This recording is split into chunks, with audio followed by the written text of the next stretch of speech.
Somebody comes to your website and they automatically leave. That's terrible, right? That's something called bounce rate. Hi, I'm John Lincoln, and today I'm going to tell you what bounce rate is and how you can deal with it on your website so that you can get more conversions.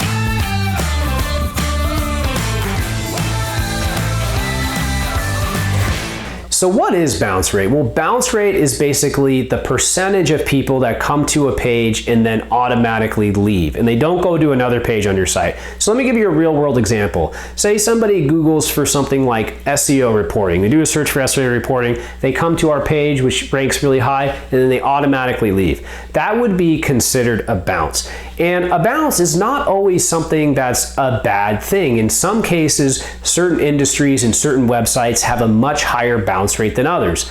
Let me give you an example. Say that somebody is doing a search and they land on the site and they find the exact information that they're looking for and then they leave. You actually kind of served the user correctly there and they got what they wanted and they got in and out. The issue is that bounce rate can be something that can be an indicator of a poor business model. So when somebody comes in, they automatically leave. In many cases, they don't actually complete a transaction. They don't view as many ads as you would like. They don't leave their email address. They don't put in a lead, right? So bounce rate, when it's very, very high, and usually the higher the bounce rate, the worse it is for the website, can be an issue. So next we're going to talk a little bit more about bounce rate and what you need to know for your site. So first, how do you find your bounce rate? Well, the best way is to go inside of a tool such as Google Analytics. And they're going to tell you your bounce rate overall for the entire website. They're going to tell you your bounce rate by your source, by your medium, by your individual channel. You can look at your bounce rate by your location, by the device that they're on. If they're on mobile, if they're on desktop, you can look at it by browser. You can look at it by landing page. You can even look at it by the source of traffic that hits the landing page. So you can slice and dice bounce rate in a whole bunch of different ways, and that's pretty important, right? Because bounce rate from a certain area could be much higher than another area. For example, maybe you only serve the United States, right? Your company only serves the United States or the UK, but people are coming to your website from all over the world. They come in from India or they come in from France. In that case, those people might come in and then automatically bounce once they realize that you don't serve their region. So bounce rate in all analytics in general, it's very important that you keep in mind context. Individual landing pages might have a higher bounce rate than others. If you have a page that just gives somebody a quick answer, somebody might come in and automatically leave. If you have a page that has in-depth information and then offers a guide, that might make it so that somebody doesn't bounce and it increases your pages per visit, right? So in some cases, you'll see that a lot of big news sites, they do things intentionally to reduce their bounce rate. And usually when you're looking at a news site, they're looking for things like time on site, they're looking for things like pages per visit and the amount of sessions, because based off of that, they're able to serve more ads and make more money. So for news sites, in a lot of cases, they are serving similar articles. So it might be like a widget that comes in, or they might have a sidebar where it's like the top articles of the day so that you continue to get more visits. So they want to keep you on the site as long as possible. So just a little bit of context around bounce rate. In general, the best way to figure it out, you go inside of Google Analytics and you look at it for your overall website and you try to use your own kind of individual review and ideas on the website. Is this too high? Is it too low? And then when you look at the metrics based off of the individual demographics and the content on the page, does that make sense?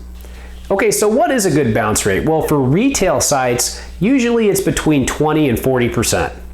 For a simple landing page, like a pay-per-click landing page or a service landing page that's just meant just to run ads to, usually a bounce rate for that is between 70 and 90%.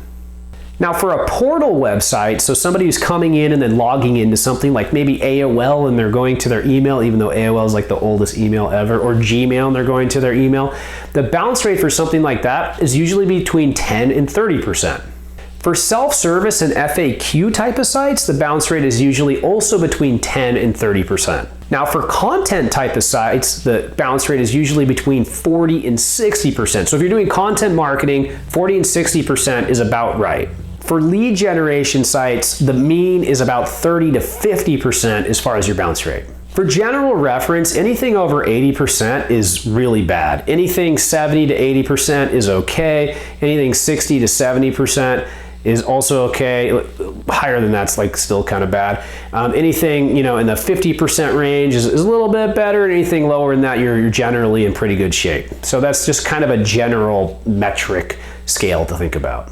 Okay, so we talked about some numbers. Now let's talk about what actually causes bounce rates. Okay, number one, slow load time. If your web page is taking forever to load, then people are gonna leave. So make sure you've got a fast page. Number two, inaccurate titles or descriptions. So if somebody does a search for something, they click on it and then they come in, or they click on an ad and then they come and hit the landing page. If wherever they came from doesn't match the landing page, they're gonna bounce, right? So you need to make sure that the customer journey is seamless, and whatever caused them to come to your site, they see it when they land. It meets their expectations.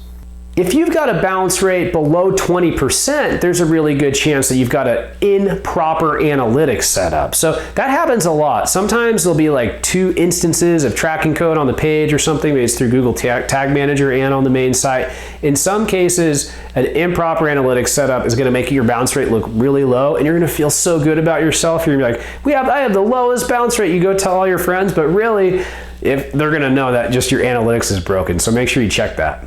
Item number 4 that causes a bounce rate to be very high is an un-mobile friendly site. If your site's not mobile friendly, people come in, they're coming on their phone, it's a desktop site, it's like a whole site squeezed into a mobile phone, they're gonna bounce. So make sure that you take the time to have a mobile ready site. That's important for so many different reasons. I'll make sure to leave a link in the bottom of the video to a bunch of videos that I've done on getting mobile ready and mobile conversion rate optimization and things like that. Item number 5, maybe your page isn't engaging. Maybe your page doesn't have a good design. Maybe your page doesn't have good copy. Maybe the people just get there and they're underwhelmed. So make sure that you've got a great web experience. That's going to be important for bounce rate.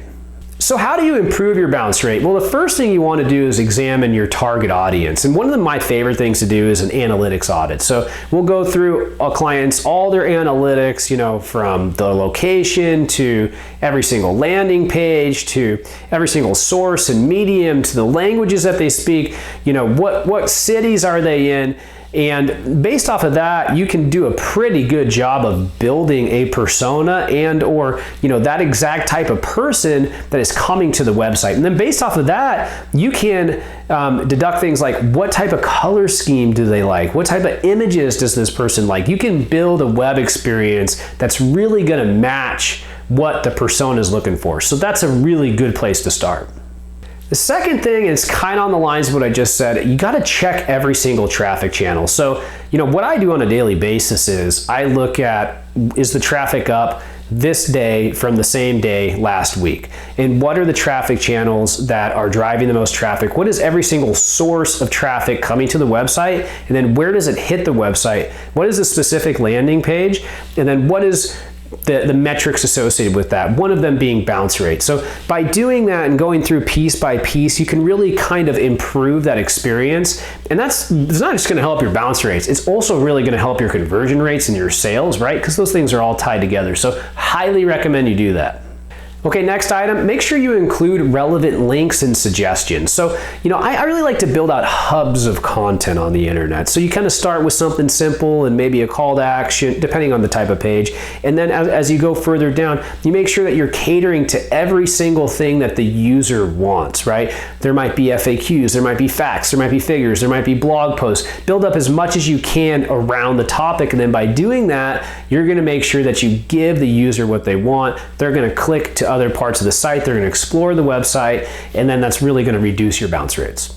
Okay, so the next item is have a call to action. I have a couple clients who have come in recently and you know, they've been working with other companies for a long time and they didn't even, you know, have a call to action that's above the fold. So don't be afraid to put a button in there. If somebody's on the page, they're usually there for a reason. So make sure to give them an option, something to come in so they click on it and they get some type of conversion or go to another page, and that's going to reduce your bounce rate. Okay, so bounce rate's a really important metric. It varies based off of the type of website, as we found out today. It varies based off of the demographic, it varies based off of the landing page. It's different for every type of business, but you should always be working to improve it. So that's it for today. Make sure to like and to comment and subscribe. And I really appreciate you guys coming by. I can't wait to see you for the next Ignite Visibility University. Have a great day.